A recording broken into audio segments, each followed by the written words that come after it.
Sometimes the most powerful lessons come from the most unexpected moments. In a world where respect is earned through rank and authority is measured by stripes and stars, what happens when someone makes the mistake of their lifetime in front of the entire base? This is the true story of a split-second decision that changed everything. A moment when a young soldier's fist met something far more dangerous than he ever imagined. It's about pride, consequences, and the shocking revelation that turned a military mess hall into a stage for one of the most unforgettable lessons in respect and humility ever witnessed on base. The morning sun cast long shadows across Fort Harrison as soldiers made their way to the mess hall for breakfast. Among them was Private Jake Morrison, a 22-year-old from small-town Texas who had been on base for only 6 weeks. Jake walked with a swagger that came from being the high school quarterback back home, the guy everyone looked up to, the one who never backed down from a fight.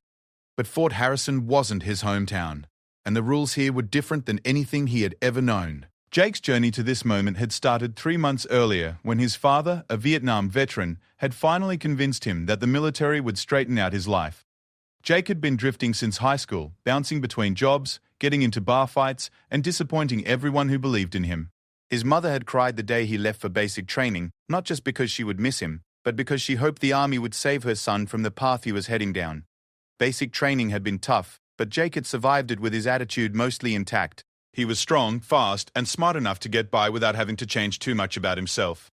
His drill sergeants had tried to break down his cockiness, but Jake had learned to hide it better rather than eliminate it completely. He thought he was clever, managing to maintain his rebellious streak while still following orders when it mattered.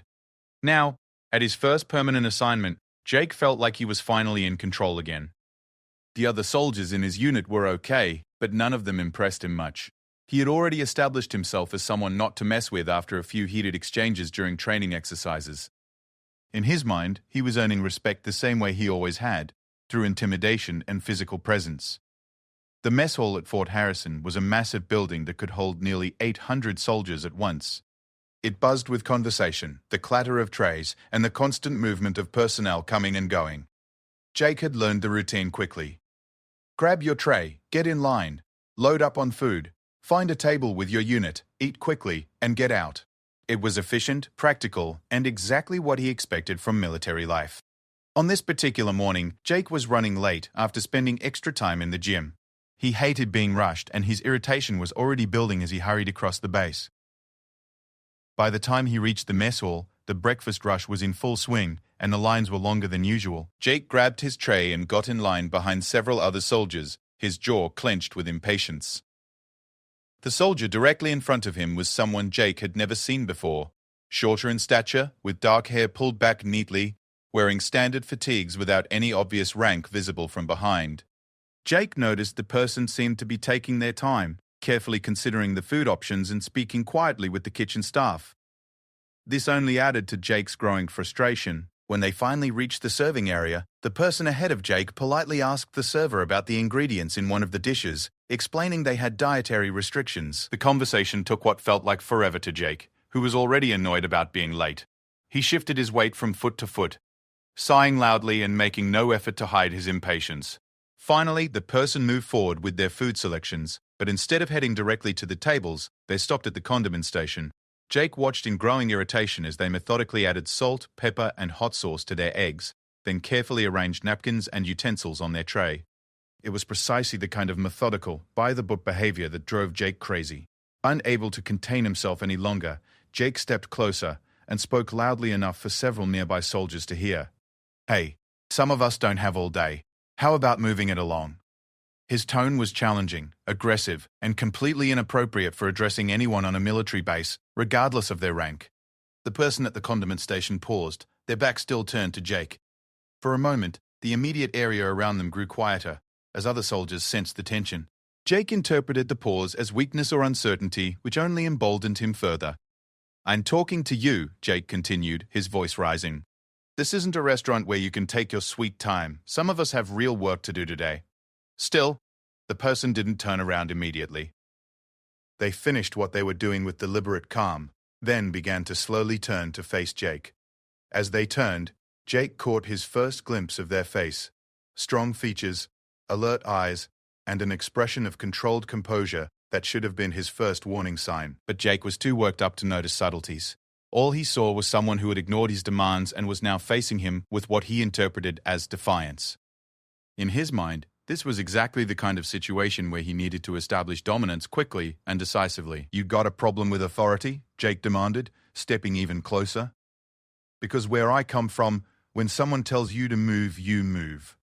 The person regarded Jake calmly, their eyes taking in everything: his aggressive stance, his clenched fists, his red face, and the growing circle of soldiers who had stopped eating to watch the confrontation. When they spoke, their voice was steady and controlled. "I think you need to step back and reconsider your approach, soldier." The response only infuriated Jake more. He heard it as condescension, as someone trying to lecture him when they should be apologizing and getting out of his way.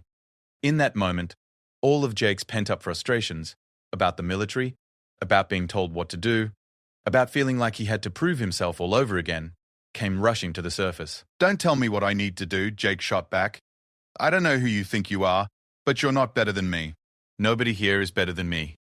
The mess hall had grown significantly quieter now. Conversations at nearby tables had stopped entirely, and soldiers were turning in their chairs to see what was happening.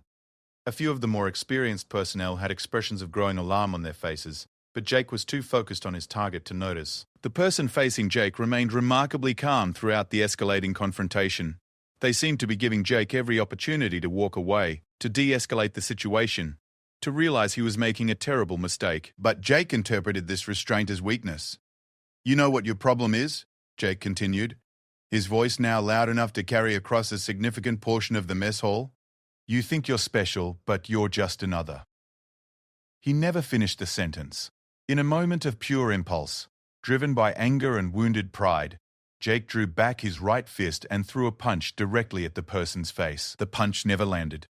In one fluid motion, the person stepped slightly to the side, caught Jake's wrist with their left hand, and used his own momentum to spin him around and pin his arm behind his back. Jake found himself face down on the floor next to the condiment station, his arm twisted at an angle that made it clear any resistance would result in serious pain. The mess hall had gone completely silent. 800 soldiers had stopped eating, stopped talking, stopped moving, and were staring at the scene unfolding near the food line. "Stay down," the person said quietly, their voice now carrying an unmistakable tone of command authority that Jake had somehow missed before. "Don't move until I tell you to move." Jake's mind was reeling. The takedown had been so quick and professional that he barely understood what had happened. One moment he was throwing a punch, and the next he was immobilized on the floor with his face pressed against the cold linoleum. But what confused him most was the absolute silence that had fallen over the entire mess hall. From his position on the floor, Jake could see dozens of pairs of boots all pointed in his direction. He could sense the tension in the air, feel the weight of hundreds of eyes watching him. Something was wrong. Something was very, very wrong. "Private Morrison," the voice above him said, and Jake's blood ran cold. Not only did this person know his name, but they had said it with the kind of authority that meant trouble was coming. Big trouble. Jake tried to turn his head to get a better look at who was holding him down, but the grip on his arm tightened just enough to remind him that movement wasn't an option. All he could see were the person's boots. Standard military issue, but somehow they looked different now. More official. More important, the silence stretched on for what felt like hours but was probably only seconds. Then, slowly, Jake began to hear something that made his stomach drop. It started as a barely audible whisper from somewhere behind him, then spread like wildfire through the mess hall. Oh no, that's... Jake couldn't make out the complete words, but the tone was unmistakable. Horror. Shock. Disbelief. The kind of reaction that meant someone had just witnessed something catastrophic. More whispers followed, carrying fragments that Jake's brain tried desperately to piece together. Can't believe he just... Of all people. Is he completely insane? Career is over. Jake's heart was pounding so hard he could hear it in his ears. Whatever he had stumbled into, it was bigger than a simple fight with another soldier. Much bigger. "Stand up," the voice commanded. Slowly. Jake complied, his legs shaking as he rose to his feet. He kept his eyes down, afraid to look around at the sea of faces he knew were watching him. But even staring at the floor, he could feel the weight of their stares, could sense the mixture of shock and pity radiating from the crowd. Turn around. This was it. The moment Jake had been dreading since he hit the floor. Slowly, reluctantly, he turned to face the person he had just tried to punch. The first thing he saw was the uniform. Standard army fatigues, but with something that made his knees go weak. On the chest, on the shoulders, everywhere that mattered, were the insignia that turned Jake's world upside down. Colonel's Eagles. Full bird colonel. Jake's eyes traveled upward to the face of the person he had just attacked, the person who had just effortlessly put him on the floor, the person whose authority he had challenged in front of hundreds of witnesses. Colonel Sarah Martinez was 45 years old, a 23-year veteran of the United States Army and the commanding officer of the entire base. She had served 3 tours in Afghanistan, earned a Bronze Star for valor, and was widely respected throughout the military for her leadership and tactical expertise. She was also, Jake realized with growing horror, the person he had just tried to punch in the face. The colonel's expression was unreadable as she studied Jake's face. Around them, the mess hall remained frozen in stunned silence. Jake could feel sweat breaking out on his forehead as the full magnitude of his situation began to sink in. He had just assaulted his commanding officer, in front of the entire base.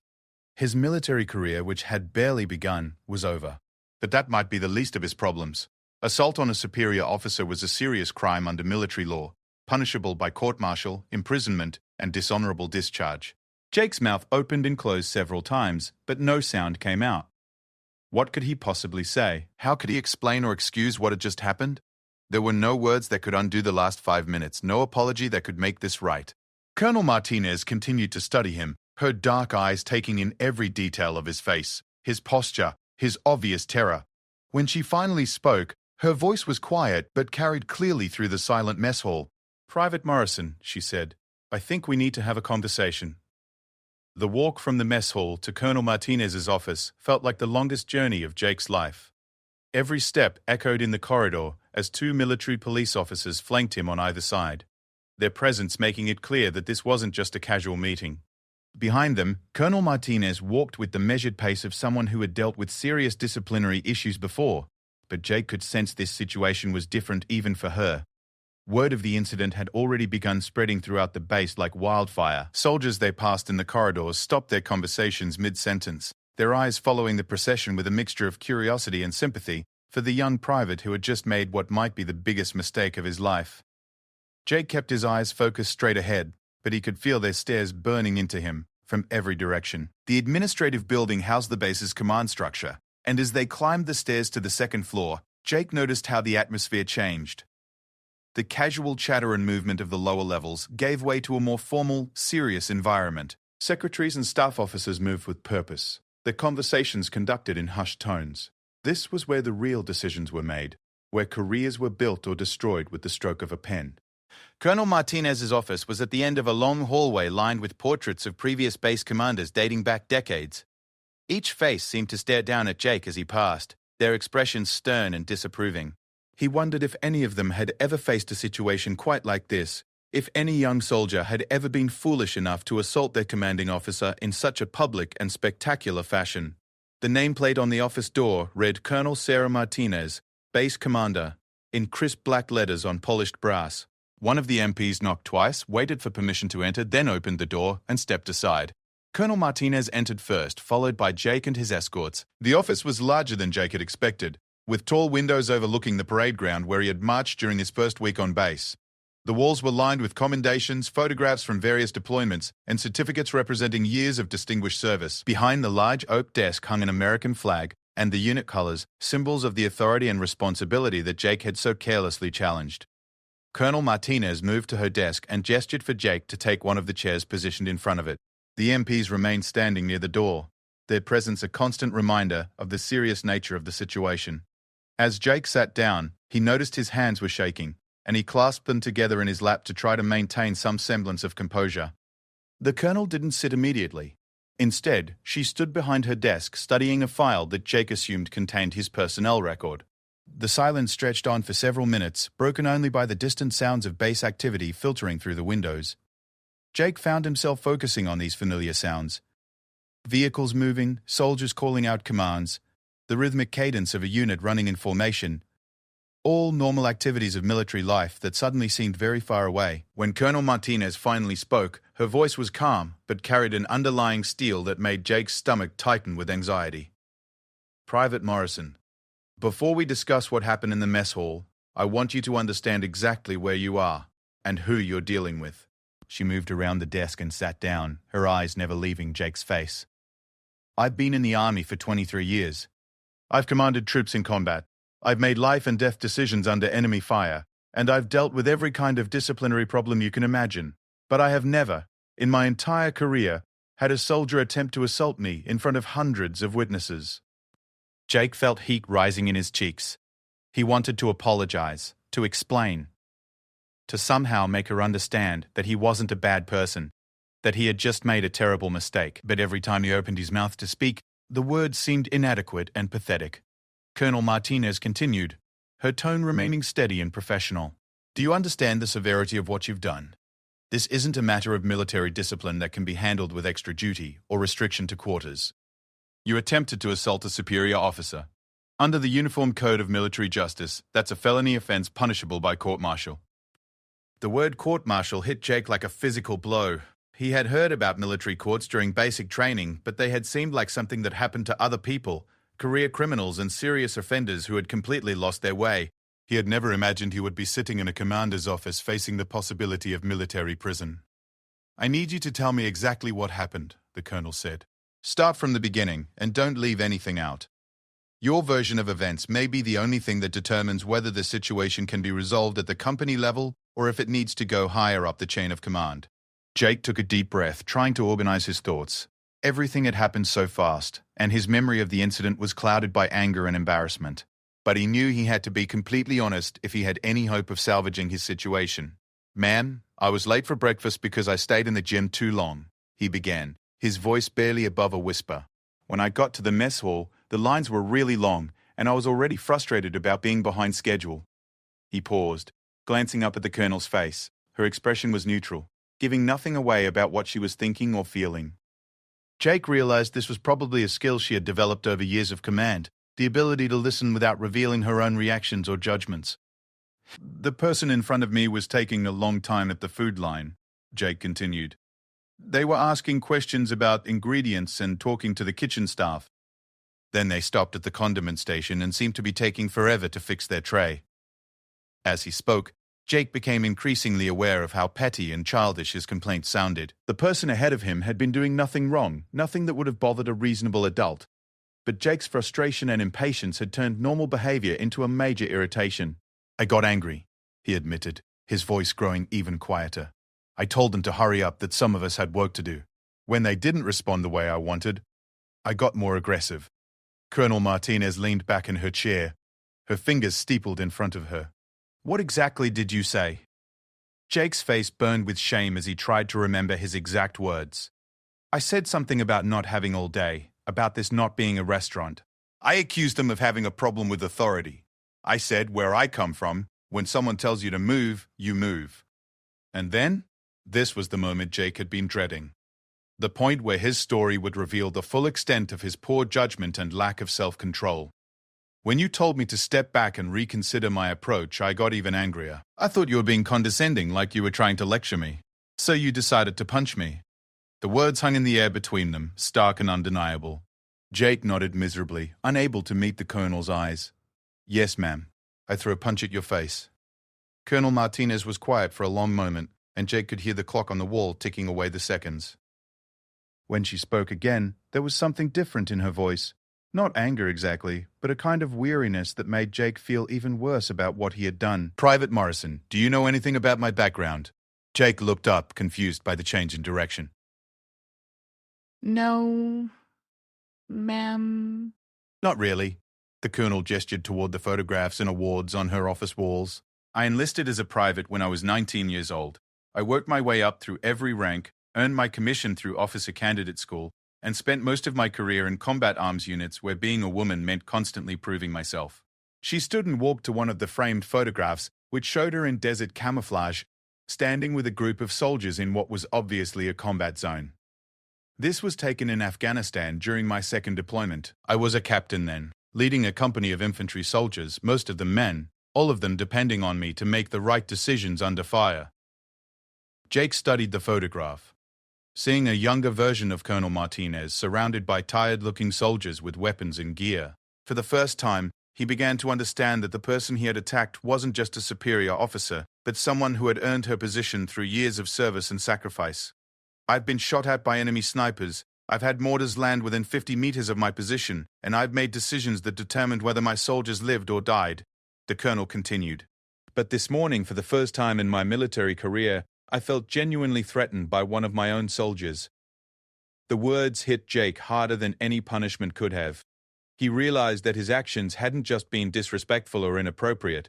They had made someone who had served her country with honor and distinction feel unsafe in her own mess hall, among her own troops. "Ma'am, I am so sorry," Jake said, his voice breaking with emotion. "I didn't know who you were, but that's not an excuse. Even if you had been another private, what I did was wrong. I have no defense for my behavior." Colonel Martinez returned to her seat, her expression thoughtful. "Tell me about yourself, Private Morrison. What brought you to the army?" The question surprised Jake. He had expected more discussion about punishments and consequences, not personal history. But he sensed this was important, that his answer might influence whatever decision the colonel was preparing to make. "My father is a veteran," Jake said. "He served in Vietnam and always told stories about how the army taught him discipline and gave him direction. After high school, I was kind of drifting, getting into trouble, disappointing everyone who cared about me. My dad convinced me that military service would straighten out my life." "And has it?" Jake thought about the question seriously. Had the army changed him? Had he learned anything during basic training and his first weeks on base? Or was he still the same angry, impulsive person who had gotten into bar fights back home? "I thought it had," he said slowly. "I made it through basic training, I followed orders, I did my job. But this morning showed me that I haven't really changed at all. I'm still the same person who solves problems with his fists instead of his brain." Colonel Martinez nodded, as if this admission was what she had been waiting for. "Self-awareness is the first step toward real change, Private Morrison. The question now is whether you're capable of taking the next steps." She opened a folder on her desk and began reading from what Jake assumed was his personnel file. "Your test scores are above average, your physical fitness ratings are excellent, and your basic training instructors noted that you have leadership potential. But they also documented issues with authority and a tendency toward aggressive behavior when challenged." Jake listened with growing unease as his own shortcomings were laid out in official language. It was like having his character flaws read back to him by someone who had never met him but knew exactly who he was based on documented evidence.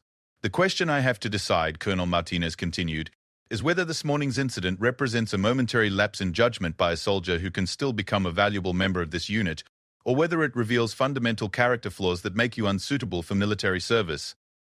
The weight of that decision settled on Jake like a physical burden. His entire future military career, civilian job prospects, relationships with family and friends might depend on this woman's assessment of his character and potential for change. Colonel Martinez closed the file and looked directly at Jake. "I'm going to make you an offer, Private Morrison. It's not an offer I would make to every soldier who found themselves in your situation, but something about your honesty today makes me think you might be worth the investment." Jake held his breath, afraid to hope, but desperate for any alternative to the court-martial and imprisonment that had seemed inevitable just moments before. "I could file assault charges against you right now," the colonel said. "The evidence is overwhelming, the witnesses are numerous, and a conviction would be virtually guaranteed. You would be sentenced to military prison, receive a dishonorable discharge, and carry that conviction with you for the rest of your life." The stark reality of those consequences hit Jake like a physical blow. A dishonorable discharge would follow him everywhere. Job applications, background checks, housing applications. It would mark him as someone who had failed in the most basic requirements of military service. Alternatively, Colonel Martinez continued, "I can offer you a chance to prove that this morning was an aberration, not a pattern, that it won't be easy and it won't be quick." Jake leaned forward in his chair, hanging on every word. "If you agree to my terms, the assault charges will be held in abeyance pending your successful completion of a rehabilitation program. You'll be transferred to a special unit where soldiers with disciplinary problems are given one final opportunity to prove themselves worthy of continued service." She paused, studying Jake's face carefully. "It's not a guarantee, Private Morrison. Many soldiers who enter this program don't make it through. Those who fail are immediately processed for discharge, and the original charges are reinstated. But those who succeed often go on to have distinguished military careers." Jake felt a surge of hope mixed with determination. A second chance was more than he had dared to hope for, and he was prepared to do whatever was necessary to prove himself worthy of Colonel Martinez's faith in him. "What would I have to do?" he asked. The program lasts 6 months, she explained. During that time, you'll work with military counselors to address the anger and authority issues that led to today's incident. You'll also be assigned to some of the most demanding details on base jobs that will test your commitment, your work ethic, and your ability to follow orders without question. She leaned forward, her expression growing more serious. But most importantly, you'll be required to demonstrate genuine change, not just compliance. Anyone can follow orders when they're being watched. The question is whether you can develop the character and self-discipline to do the right thing even when no one is looking. Jake nodded eagerly, ready to agree to anything that would give him a chance to redeem himself. But Colonel Martinez wasn't finished. "There's one more condition," she said. "At the end of the 6-month period, you'll appear before a review board that will include me and several other senior officers. If we determine that you've successfully addressed your behavioral issues and developed the qualities necessary for continued military service, the charges against you will be dropped and you'll be returned to regular duty. And if I don't pass the review..." Colonel Martinez's expression was grave. "Then you'll face the original assault charges, plus any additional infractions you may have accumulated during the program. The consequences at that point would be even more severe than what you're facing today." The choice was clear but daunting. Jake could accept the certainty of immediate punishment, or he could gamble his future on his ability to change fundamental aspects of his character and behavior. It wasn't really a choice at all. "I accept," Jake said without hesitation. "I'll do whatever it takes to prove that I can be the soldier you think I might become." Colonel Martinez studied his face for a long moment, as if trying to see into his soul to determine whether his commitment was genuine or just desperation talking. Whatever she saw seemed to satisfy her, because she nodded and reached for a form from her desk drawer. "Very well, Private Morrison. Your new assignment begins tomorrow morning. Report to Sergeant Major Williams at 0500 hours. He'll be your primary supervisor during the rehabilitation program." As Jake watched her fill out the paperwork that would determine his immediate future, he felt a complex mixture of relief, gratitude, and determination. Colonel Martinez had given him something precious, a second chance that he knew he didn't deserve but was desperate to earn. But even as hope began to replace despair, Jake knew that the real test was still ahead of him. The next 6 months would determine not just his military career, but the kind of man he would become. And somewhere in the back of his mind, he understood that Colonel Martinez had given him far more than just a second chance. She had given him the opportunity to discover who he really was when everything was on the line. 6 months later, Jake Morrison stood outside Colonel Martinez's office once again, but everything about him had changed. Gone was the arrogant swagger and barely contained aggression that had defined him during his first weeks on base. The man waiting to hear his fate carried himself with a quiet confidence born from hard-earned self-respect and genuine transformation. The rehabilitation program had been the most challenging experience of Jake's life, far more difficult than basic training or anything he had encountered in his civilian years. Sergeant Major Williams had been relentless in his demands, pushing Jake to confront not just his behavioral problems, but the underlying attitudes and beliefs that had created them in the first place. The first month had been pure hell. Jake had been assigned to the base sanitation crew, working 12-hour shifts cleaning latrines, emptying garbage, and maintaining the facilities that kept the base functioning. It was dirty, thankless work that most soldiers avoided. And Jake's initial reaction had been to rebel against what he saw as deliberate humiliation. But Sergeant Major Williams had made it clear from day one that this wasn't punishment for punishment's sake. Every assignment, every task, every moment of difficulty was designed to break down Jake's ego and rebuild it on a foundation of service rather than self-aggrandizement. "You think you're too good for this work, Morrison?" Williams had asked during Jake's first week, when he complained about the smell and degrading nature of his duties. "Every soldier on this base depends on these facilities being clean and functional. Your job right now is more important to their health and morale than anything you think you should be doing instead." It had taken weeks for Jake to understand what the sergeant major was trying to teach him. Pride wasn't about being better than others or avoiding unpleasant tasks. Real pride came from doing whatever job was assigned to you with excellence and dedication, regardless of how others might perceive it. The second month had brought new challenges, as Jake was transferred to the base motor pool, where he learned vehicle maintenance under the supervision of Master Sergeant Rodriguez. Unlike the sanitation work, this assignment required technical skill and attention to detail that challenged Jake's intellect as well as his work ethic. Rodriguez was a 20-year veteran who had served multiple combat deployments, and he quickly became a mentor figure in Jake's transformation. During long hours working on engines and transmissions, Rodriguez shared stories about leadership, responsibility, and what it meant to be a soldier who others could depend on. The thing about machines, Rodriguez had explained one afternoon as they rebuilt a diesel engine, is that they don't care about your attitude or your ego. They only respond to competence and patience. If you try to force something or take shortcuts because you think you know better, the machine will break and people will get hurt. Jake had come to understand that Rodriguez wasn't just talking about mechanical systems. The lesson applied to leadership, relationships, and military service itself. Effective soldiers learned to work within established systems and procedures, not because they were mindless followers, but because those systems had been developed through decades of experience and sacrifice. The third month had brought Jake face to face with his anger management issues through intensive counseling sessions with Captain Lisa Chen, a military psychologist who specialized in helping soldiers overcome behavioral problems. These sessions were often more difficult than the physical work assignments, forcing Jake to examine the roots of his aggressive tendencies and defensive attitudes. Captain Chen had helped Jake understand that his anger wasn't really about external situations or other people's behavior. It was a defensive mechanism he had developed to protect himself from feeling vulnerable or out of control. The incident in the mess hall hadn't been about someone moving too slowly or showing him disrespect.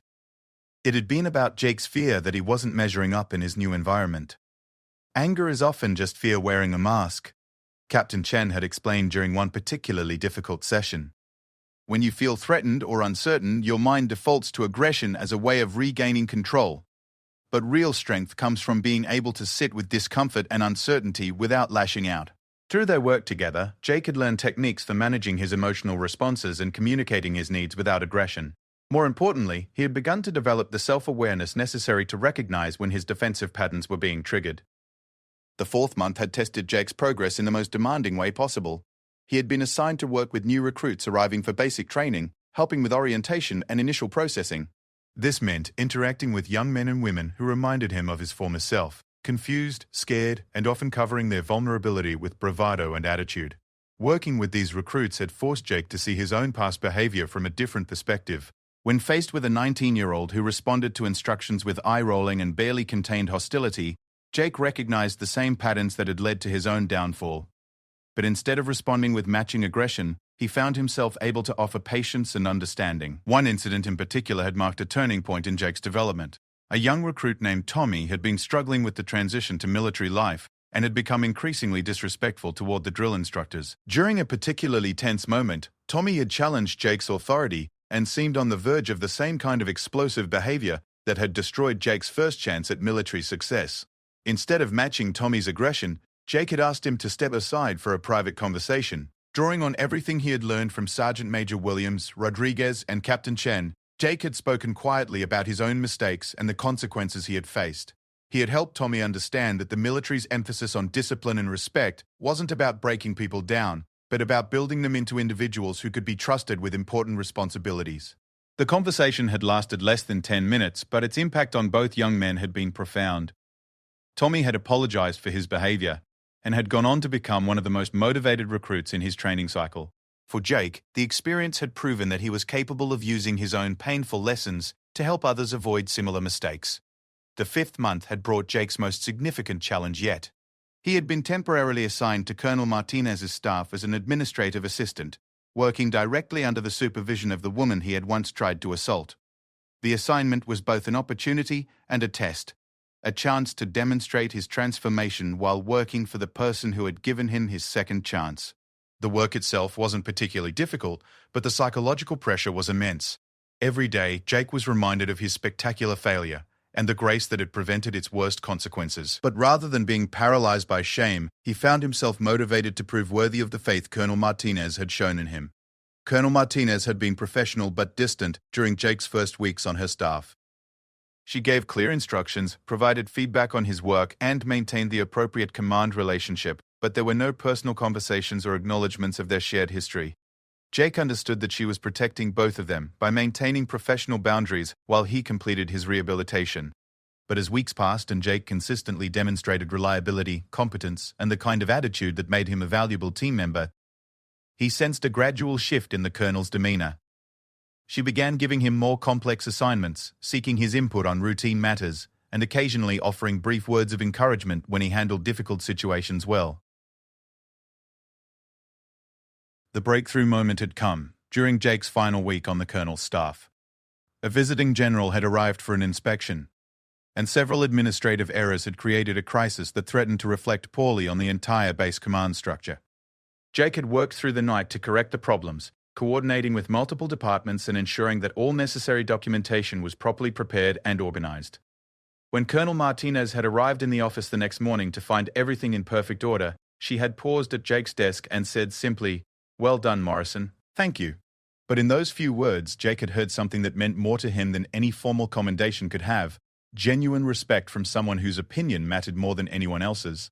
Now, as Jake waited for his final review board hearing, he reflected on how completely his perspective had changed over the past 6 months. The angry, defensive young man who had thrown a punch in the mess hall felt like a different person, someone whose motivations and behavior Jake could barely remember or understand. The transformation hadn't been easy or comfortable. There had been moments of frustration, setbacks, and times when Jake had questioned whether he was really capable of the kind of fundamental change the program demanded. But each challenge had revealed new strengths and capabilities that Jake hadn't known he possessed. The door to Colonel Martinez's office opened, and her secretary informed Jake that the review board was ready for him. As he entered the room, Jake saw 3 senior officers seated behind a table, Colonel Martinez in the center, flanked by Lieutenant Colonel Barnes and Major Thompson, both of whom Jake had come to know and respect during his rehabilitation program. The hearing was formal but not adversarial.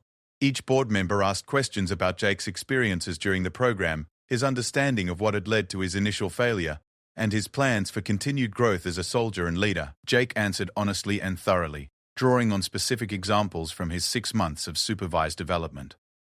When Lieutenant Colonel Barnes asked about the most important lesson Jake had learned, his answer came without hesitation. "I learned that real strength isn't about dominating others or proving you're tough. It's about serving something bigger than yourself and helping others become their best selves. The army didn't break me down to humiliate me. It broke me down so I could be built back up as someone worthy of the trust that comes with wearing this uniform." Major Thompson's questions focused on Jake's future goals and his understanding of leadership principles. Jake spoke about his desire to become the kind of non-commissioned officer who could help other young soldiers navigate the challenges of military life without making the same mistakes he had made. He acknowledged that leadership wasn't about having all the answers, but about caring enough about your people to help them find their own path to success. When Colonel Martinez finally spoke, her questions were the most challenging of all. She asked Jake to explain what he would do if faced with a similar situation to the mess hall incident. How would he handle frustration, disrespect, or challenges to his authority? What had he learned about managing his emotional responses under stress? Jake's answers were thoughtful and specific, drawing on the techniques and insights he had gained through his counseling sessions and practical experiences. He acknowledged that he would always have to be vigilant about his tendency toward aggressive responses, but he had developed the tools and self-awareness necessary to make better choices, even under pressure. The board members conferred briefly in hushed tones before Colonel Martinez delivered their decision. "Private Morrison, this board finds that you have successfully completed the rehabilitation program and demonstrated genuine transformation in your attitude, behavior, and understanding of military service. The assault charges against you are hereby dismissed, and you are restored to full active duty status." Jake felt a wave of relief and gratitude wash over him. But Colonel Martinez wasn't finished. "However," she continued, "your real test begins now. Anyone can change their behavior when they're being closely monitored, and their future depends on it. The question is whether you can maintain these positive changes when you're back in regular units facing normal military challenges without special supervision." She stood and walked around the table to face Jake directly. "I want you to understand something, Morrison. The reason I gave you this second chance wasn't because I thought you deserved it. You didn't. I gave it to you because I saw potential in you that you didn't even know existed. The past 6 months have proven that my assessment was correct, but that potential will mean nothing if you don't continue to develop it." Jake met her eyes steadily, no longer intimidated by her authority, but deeply respectful of her experience and wisdom. "Ma'am, I understand that this is just the beginning. I won't let you down, and I won't let the army down. But most importantly, I won't let myself down by going back to the person I used to be." Colonel Martinez nodded, and for the first time since their initial encounter, Jake saw what might have been a slight smile cross her features. "See that you don't, soldier. You have the potential to be an outstanding non-commissioned officer someday. Don't waste it." As Jake left the colonel's office, he carried with him not just relief at having survived his rehabilitation program, but a profound sense of purpose and direction that he had never experienced before. The past 6 months had shown him what he was capable of when he channeled his energy and determination in positive directions. His new assignment would be with an infantry unit scheduled for deployment overseas within the year. It would be his opportunity to prove that his transformation was genuine and permanent, to show that a second chance could produce a soldier worthy of the trust placed in him by his fellow service members. But perhaps most importantly, Jake now understood that his story wasn't really about the dramatic moment when he tried to punch his commanding officer. That incident had been a catalyst, a moment of reckoning that forced him to confront who he was and who he wanted to become. His real story was about what happened after that moment, the hard work of change, the humility required to accept help, and the courage needed to become a better person than he had thought possible. Years later, when Jake had achieved the rank of Sergeant First Class and was helping other young soldiers navigate their own challenges, he would often tell them about the worst day of his military career and how it had become the foundation for everything good that followed. He would speak about Colonel Martinez not as the officer he had attacked, but as the leader who had seen past his failures to his potential and had given him the chance to discover who he really was. The mess hall incident had lasted less than 5 minutes, but its consequences had shaped the trajectory of Jake's entire life. In trying to prove his strength through violence, he had discovered his weakness. In accepting help and guidance, he had found his true strength. And in learning to serve others, he had finally found the respect and purpose he had been searching for all along. The transformation of Private Jake Morrison from an angry, impulsive young man to a mature, effective soldier and leader proved that sometimes our greatest failures can become our most important victories if we're willing to learn from them and do the hard work of genuine change.